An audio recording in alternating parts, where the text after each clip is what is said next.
Hello, কেউ আসছিল বাসায়? ওই না তো। না, ওই সিগারেট।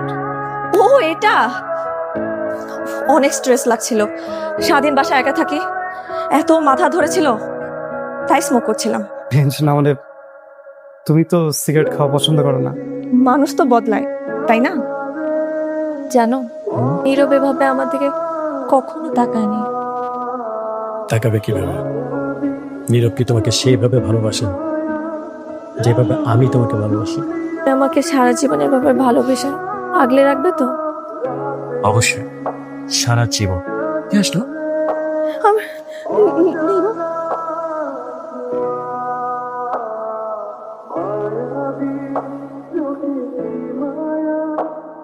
কি হবে, এত সময় লাগলো কেন? আসছো তুমি? ব্যাগটা দাও, ফ্রেশ হয়ে আসো।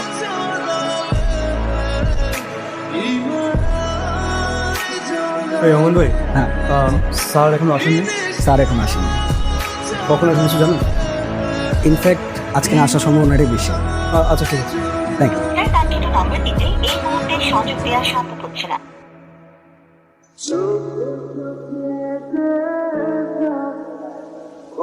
হ্যালো, তুমি আমার ফোন কেন বারবার কেটে দিচ্ছ? দেখো, তুমি যা ভাবছো ওরকম কিছুই না। ওই দিন তার সাথে বসে আমি শুধু কথা বলছিলাম, বিশ্বাস করো। প্লিজ তুমি আমার কথাটা শোনো।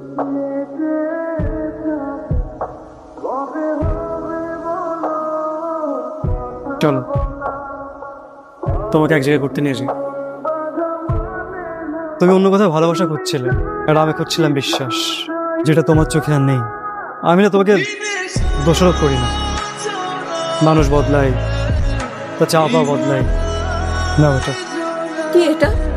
প্রেম রক্ত দিয়ে তোমার সাথে প্রেমের প্রস্তাব করেছিলাম, চিঠি দিয়ে না হয় ইতিটা রান্না। নীরব, নীরব, আমি জানি আমি ভুল করেছি, আমি এটা বুঝতে পারি এখন। আমাকে এবারের মতো মাফ করে দাও প্লিজ। জানো, বিশ্বাসটা না কাছের মতো, একবার ভেঙে গেলে জোড়া লাগানো যায় না। ভালো থেকো।